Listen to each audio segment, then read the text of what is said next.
Hello everyone, Girnar coaching academy या चॅनलवर तुमच्या सर्वांचं स्वागत आहे। आज आपण नंबर एनालॉजी या टॉपिकला चालू करतोय। हे प्रश्न सॉल्व करायला अगदी फार कमी वेळ लागतो, पण जर ह्याची ट्रिक नाही सापडली तर हे फार वेळ खाऊ प्रश्न आहेत, पण जर सुटले तर मार्क मात्र येतात आणि स्कोर करून जातात। तर चला बघूयात पहिला प्रश्न। 11 ला 2 तर 13 ला किती? बहुतेक अशा प्रश्नांमध्ये सोडवताना काय ट्रिक वापरायची? एकतर बेरीज वजाबाकी गुणाकार भागाकार किंवा वर्गमूळ घनमूळ बघायचं। म्हणजे या दोन संख्यामध्ये जे लॉजिक आहे तेच ही संख्या आणि येणारं उत्तर यामध्ये असणार, बरोबर? तर बघूयात या दोघांमध्ये काय लॉजिक आहे। तर इथे काय केले, सर्वप्रथम 11चा वर्ग केला। 11चा वर्ग किती येतो? 121। आता हे जे 3 नंबर आहेत या तिघांचा गुणाकार केला, म्हणजे 1 गुणिले 2 गुणिले 1 यांचा गुणाकार किती आला? 2, आणि तेच आपल्याला दिलंय। म्हणून आता सेम लॉजिक इथे वापरून बघूया ते ऑप्शनमध्ये उत्तर येते का? 13 याचा सर्वात प्रथम वर्ग केला, 13चा वर्ग येतो 169। आता हे जे 3 नंबर आहेत यांचा परत गुणाकार करूयात, म्हणजे 1 गुणिले 6 गुणिले 9, 9 सक्क 54, आणि ऑप्शनमध्ये आपल्याला उत्तर आहे 54, म्हणजे यांचं आन्सर काय आलं? Option number 2। या व्हिडिओमध्ये नंबर एनालॉजीचे मी जास्तीत जास्त टाईप कव्हर करण्याचा प्रयत्न करते, म्हणजे तशा टाईपचं किंवा तशा पॅटर्नचं जर एक्झाम्पल आलं तर तुम्हाला पटकन सॉल्व करता येईल, म्हणून एका पॅटर्नचं एक अशी अनेक पॅटर्न घेते। आता हा एक टाईप बघितला आपण, आता पुढचं एक्झाम्पल बघूयात। 44 ला 4 तर 444 ला किती? आता या दोन नंबरमध्ये काय लॉजिक वापरलंय ते बघूयात। जेव्हा सर्वात प्रथम तुम्हाला मी पहिल्या एक्झाम्पलला सांगितलं तसं नेहमी बेरीज वजाबाकीपासून चालू करायचं, जास्त अवघडमध्ये शिरायचं नाही, कारण जे लॉजिक असतं किंवा ट्रिक्स असतात त्या फार इझीच असतात। मग आता 44 ला 4 तर आपण बेरीज करूयात। 4 अधिक 4 किती येतं? 8 येतं। मग इथे काय समजतं आपल्याला? 8चं निम्म आहे 4, म्हणजे 8 भागिले 2 4 येते। सेम लॉजिक आपण इथे वापरून बघूयात। नंबर काय आहे? 444। आता 444 मध्ये प्रत्येक अंकांची आपण बेरीज करू, म्हणजे 4 अधिक 4 अधिक 4 किती आलं? 12। आता इथे 2 ने भागलंय म्हणून आपण इथे पण भागिले 2 करूयात।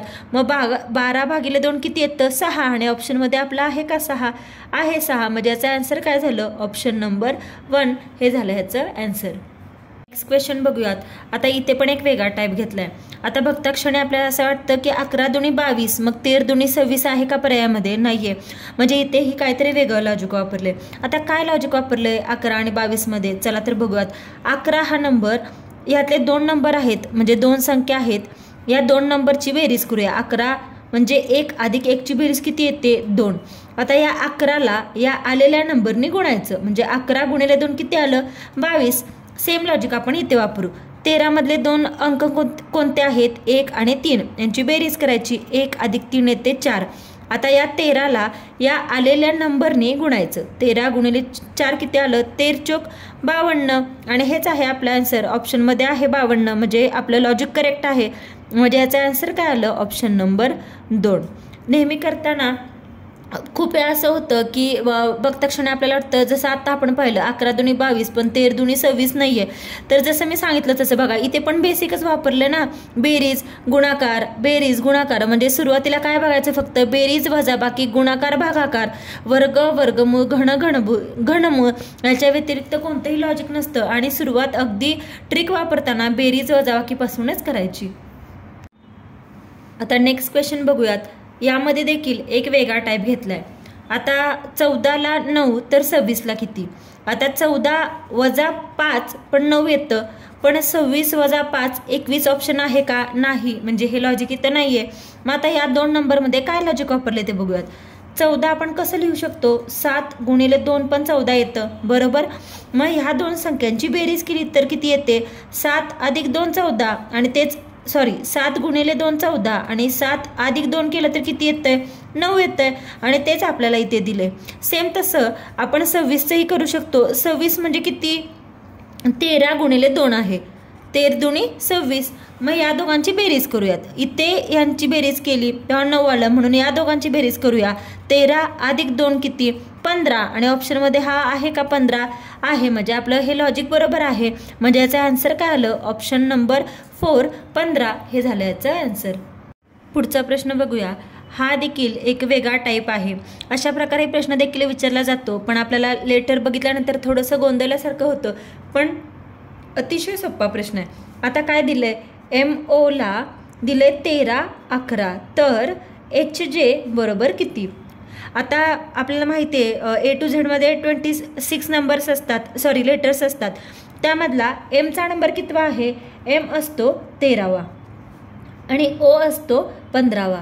सेम H आणि Jचा नंबर काय असतो, H असतो 8वा आणि J असतो 10वा.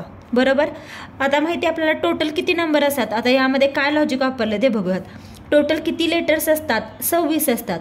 या 26 लेटरमधून समजा याचा नंबर वजा केला, 26 वजा 13 केल्यावर किती येतं, तर येतं 13 आणि तोच नंबर इथं दिलाय. सेम 26 मधून आपण हे 15 वजा करूयात. 26 वजा 15, 6तून 5 गेले 1 राहिला, 2तून 1 गेले 1, 11 तोच नंबर इथं आहे.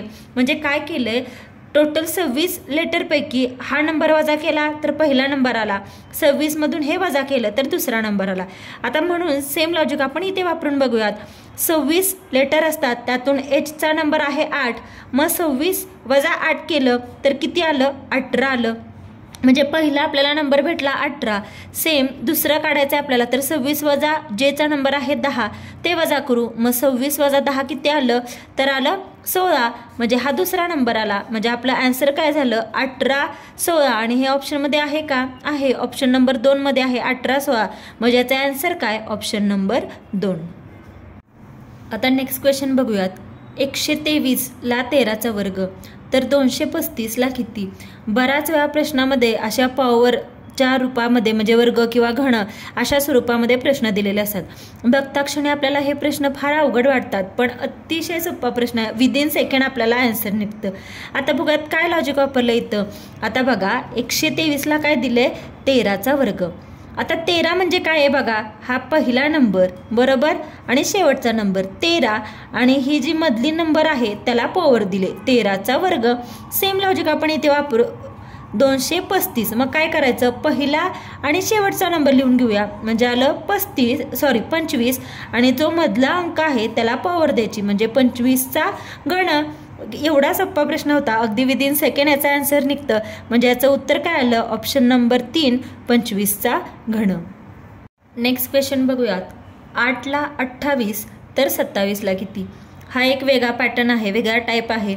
अतिशय सोपं लॉजिक वापरलंय. बघूयात काय केलंय. तर सुरुवातीला काय आपण घेतलं, 8. आता 28 म्हणजे काय आहे, 2 अंक कोणते आहेत, 2 आणि 8. तर आपण काय करूया, या दोघांची बेरीज करू. म्हणजे 2 अधिक 8 बरोबर किती येतं, 10.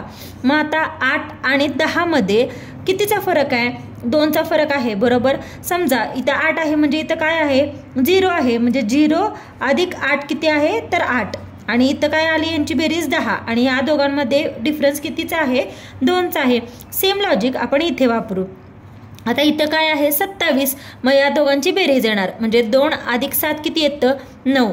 आता इथं फरक काय, म्हणजे पहिला अंक आणि दुसऱ्या अंकामधला फरक किती आहे, 2 आहे. म्हणजे इथं पण फरक 2 येण्यासाठी 9 अधिक 2 किती पाहिजे, 11 बेरीज आली पाहिजे बरोबर. म्हणजे असे कोणते 2 नंबर आहेत येतील त्यांची बेरीज 11 येईल. तर आपण ऑप्शनमधून चेक करूया. 8 अधिक 2 किती, 10. म्हणजे याची बेरीज 10 येते, आपल्याला 11 पाहिजे. म्हणजे हा पहिला पर्याय इलिमिनेट झाला. दुसरा काय आहे, 8. हे पण चुकीचा आहे पर्याय, आपल्याला बेरीज 11 पाहिजे. 6 अधिक 4 किती, 10. पण बेरीज 11 पाहिजे, हाही पर्याय गेला. आता लास्ट पर्याय बघूया. 6 अधिक 5 किती, 11. आणि तीच आपली बेरीज येते 11. म्हणजे आपला आन्सर काय येणार, तर 65, ऑप्शन नंबर 4 हे झालं आपलं आन्सर. नेक्स्ट क्वेश्चन बघूयात. 3 ला 12 तर 5 ला किती. आणि हा आपल्याला खाली हे 4 ऑप्शन्स दिलेत. आता या 2 नंबरमध्ये काय लॉजिक आहे ते बघूयात. आता सर्वात पहिला काय केलंय बघा, 3चा आपण वर्ग घेऊ. 3चा वर्ग अधिक 3चा वर्ग किती येतो, 9. या 3च्या वर्गामध्ये अधिक ही संख्या ॲड करायची. 9 अधिक 3 किती आलं, 12. तोच नंबर इथे दिलाय. सेम लॉजिक आपण इथे वापरू. नंबर काय आहे आपला, 5. इथे 3चा सर्वात पहिला वर्ग केलाय म्हणून इथं आपण वर्ग करू. 5चा वर्ग किती येतो, 25. आता इथे 3 ॲड केलंय म्हणून इथे 3 जर ॲड केलं तर 25 अधिक 3 किती आलं, 27. पण पर्यायामध्ये आहे का, सॉरी 28, पण पर्यायामध्ये आहे का 28? नाही. म्हणून काय करायचं, इथं 3 आहे म्हणून इथं 3 ॲड केलं, मग इथं 5 आहे म्हणून आता इथे आपण 5 ॲड करूया. मग 25 अधिक 5 किती? 30, आणि ऑप्शन आपला अवेलेबल आहे 30. म्हणजे आपला आन्सर काय आलं? ऑप्शन नंबर 3, 30 हे झालं याचं आन्सर.